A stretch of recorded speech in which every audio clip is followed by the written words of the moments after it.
never succeeded in buying France. In the new era of Belt and Road, many people would wonder what can China provide to the Silk Road countries except money, let alone whether the massive economic assistance can be sustainable. And finally, the essence of soft power is the idea with its core institution. As Joseph Nye pointed out, great powers try to use culture and narrative to create soft power, then promote their national interests. But it's not an easy sell when the message is inconsistent with their domestic reality. Chinese government proposes and conducts vigorous propaganda of core socialist values of 24 Chinese words. It's 24核心价社会主义核心价值观啊。That's prosperity, democracy, civility, harmony, freedom, equality, justice, rule of law, patriotism, dedication, integrity, and friendship. 4 of them, diplomacy, freedom, equality, and rule of law, are part of universal values and may serve as the sources of genuine soft power. However, only when these ideas were transformed into behavioral rule, both at home and abroad, can they have international charisma and the overall solidarity. That's my lecture, and I'm happy to contact with all of you. Thank you very much.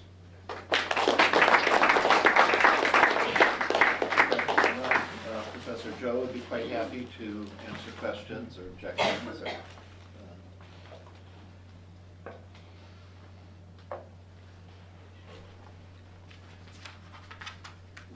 Let me start then. I'd like to ask about immigration. This, a lot of American soft power comes from the presence of immigrant communities in the United States and to some extent Americans abroad. There are a fair number of Chinese abroad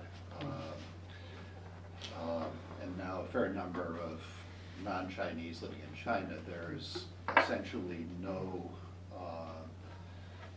movement to integrate immigrants into Chinese society. The last number I heard was, I think, in 2014, there were 1,400 naturalizations in China, in a country of 1.4 billion. Can you comment about the question of immigration, how that relates to Chinese soft power? Yeah, it's a real challenge for China and for Chinese government. You know, in the history, Chinese people have always emigrated abroad, and first to South Asia and Southeast Asia, and then to Europe and the Western world. Since the opening up, reform and opening up, more and more Chinese people are emigrating abroad. It is a continuation of the historical immigration, but it has also some unique characteristics. Most of all, in history, only those Chinese people who have poor lives at home would emigrate abroad to seek for better lives. But in the past 30 or 40 years,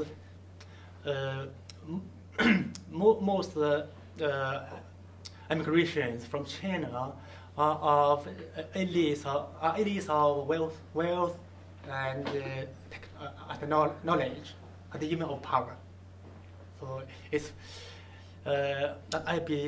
I think it is the most important challenge for China's soft power. So, I'm sorry, go ahead. Yes. When operational of the soft power, yes, I added the fourth dimension to it. It's an overall centripetal force, which has not been stressed by Joseph Nye. Because Joseph Nye said soft power is not necessarily a good thing. But he gave the three examples of bad soft power as Hitler, Stalin, and Mao. So, I tend to believe soft power is a good one. So because bad soft power can't be sustainable. It's usually gained by deceit or terror. So I added the fourth dimension to it, overall centripetal forces. If a country has good cultural radiation, institutional attraction, and international appeal, but a large amount of its citizens are emigrating abroad, it has led to soft power. And that's my point of view. Thank you.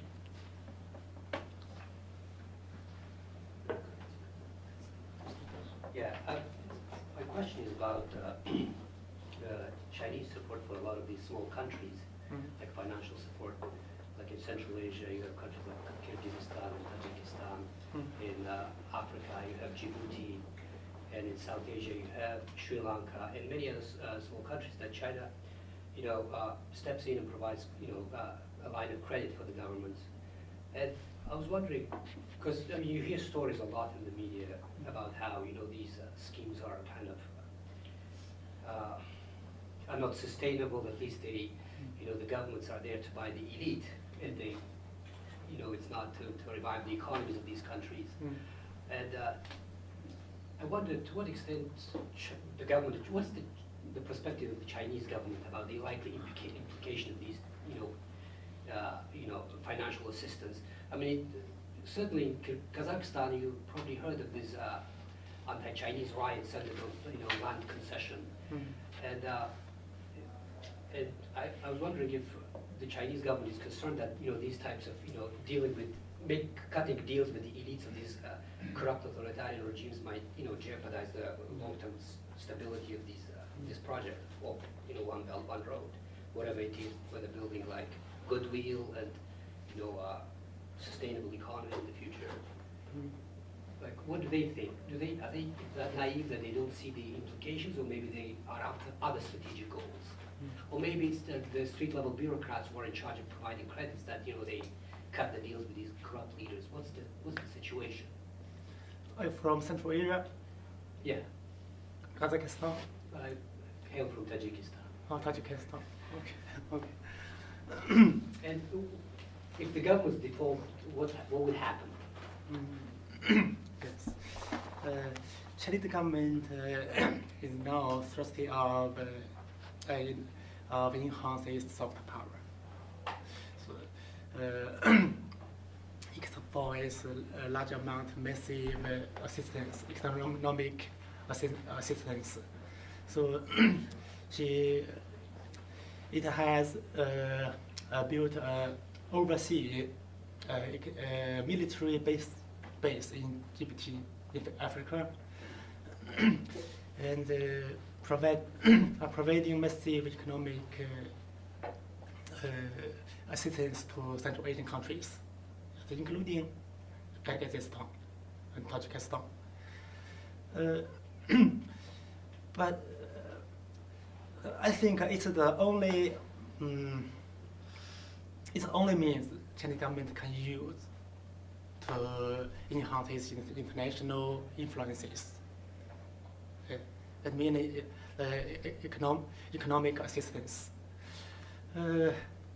But I think it is unsustainable, and it is under severe criticism in China, and most people call it in Chinese, Chinese. 小钱，那个少钱， Yes, 大大傻逼啊，大傻逼 is spread money across the world. Yes, 大傻逼, and some people say, that's me. That's true.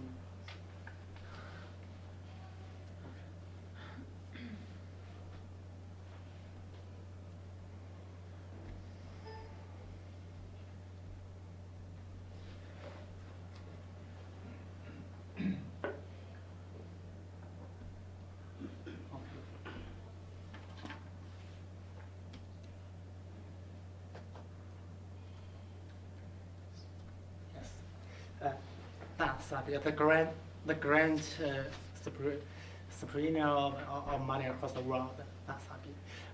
Some people added a H on it. Yes. Okay. Some people. It's the grand city. The grand city. So. I don't think it is sustainable. As for its economic assistance to Central Asia countries, I think it had not a desirable outcome.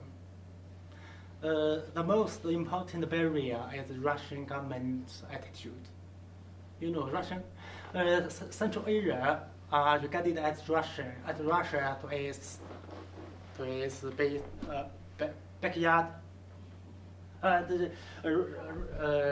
Putin would not allow China to enlarge its influence in Central Asia. But since in the past several years ago, Russian government did support China's Belt and Road initiative. The reason is that after the Ukraine war, Russia was sanctioned by Western world, and China government gave him the unconditional support. So at the crucial time, Putin needed China's support, so he supported China's Belt and Road initiative in Central Asia. And the second is what you said, corruption. A large part of China's economic assistance to foreign countries along with the corruption.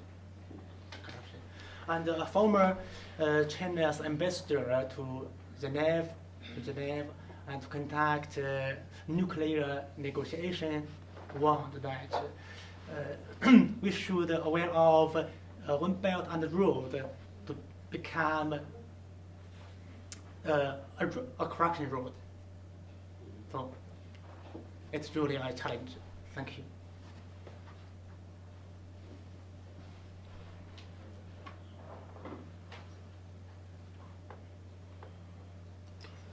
So much the US influence in the war, the Second World War, was the attraction of foreign students in this country.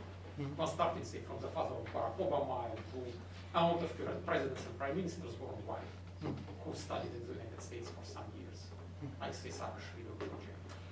To which extent does China today try to attract students from, say, Kazakhstan or Tajikistan or even Iran, hoping to bring up more people, sort of with Chinese degrees and more presumably viewing China as a less alien country to them? Because I know we see a lot of African students, especially in technical universities.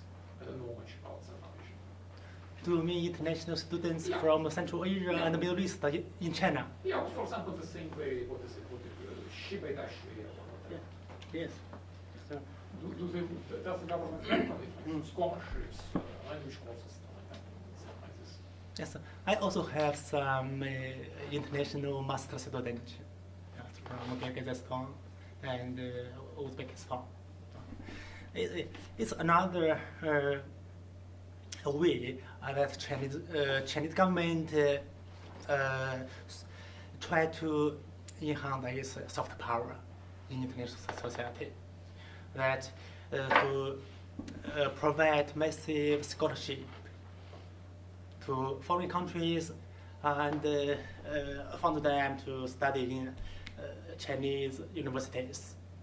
And now, in recent past 10 years, there's more and more international students at China's universities. But most of them are from the third world countries, and overwhelmingly from Central Asia and the Middle East. And a large part of them are from Africa. Yes. Yes. The most important challenge is that just like the Indiana University, it's really international. Yes, the students and staff members are coming from across the world. But the international students at China's universities are most overwhelmingly from the third world, and a large part from Africa and Central Asia. The difference is that I think the international students from the third world countries, they are elite of students, and the best students will go to the Western countries and to study, and the second best or the worst country students will go to China to study. This is the result. The cause is that Western country has a very strict study or exam system. They can't graduate or get the degree very easily. So they have to study hard, working very hard, so that they graduate and find a job. But in China, the examination system is very flexible. It's very flexible. So even a student does not work hard, and even does not work at all, there is a possibility for him or her to graduate and find a job.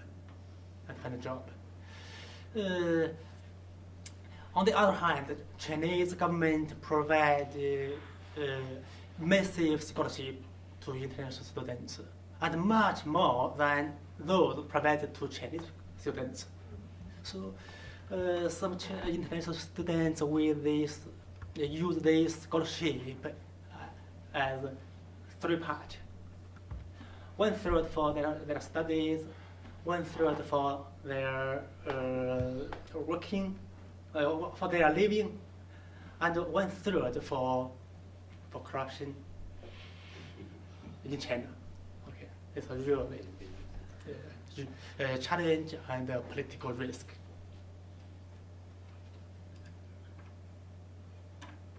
Okay, please.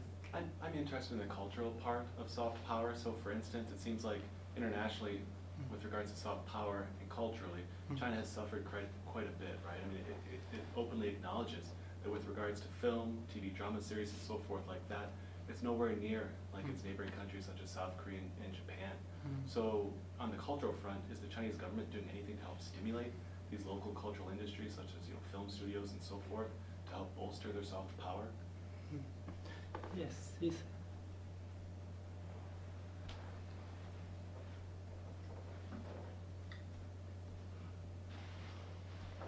Yes, Chinese government take delight in using culture as its main sources of soft power. So they it builds Confucius school in many countries across the world, even in the United States. But unfortunately, these efforts have not desirable outcome. because, just as Joseph Nash said of soft power,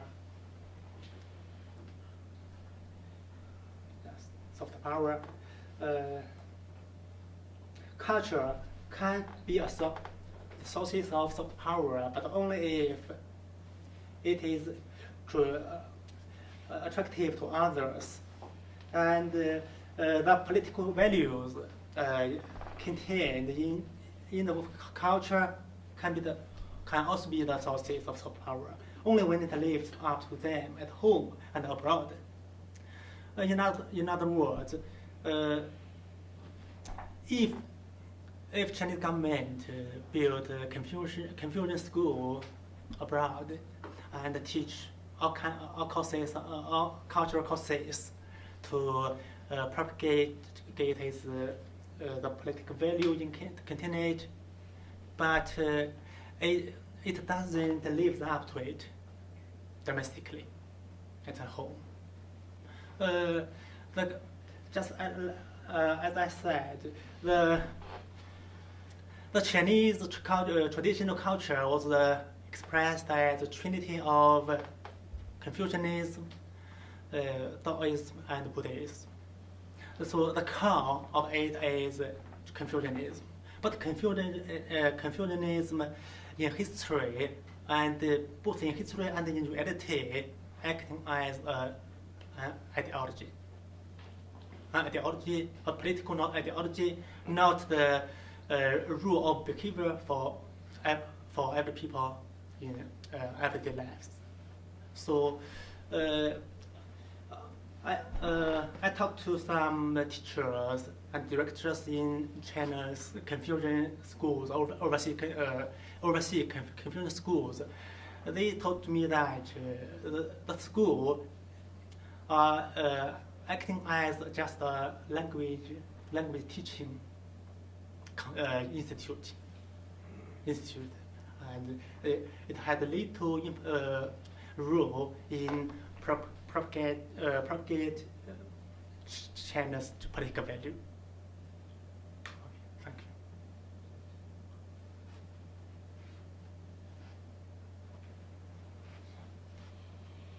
I'll ask another question. How much of a barrier is the difficulty of the Chinese language, particularly the Chinese written language, to the spread of Chinese cultural influence? I mean, obviously, one of the huge advantages that the United States has is that English is the second language of the world. Chinese is spoken, I think, by more people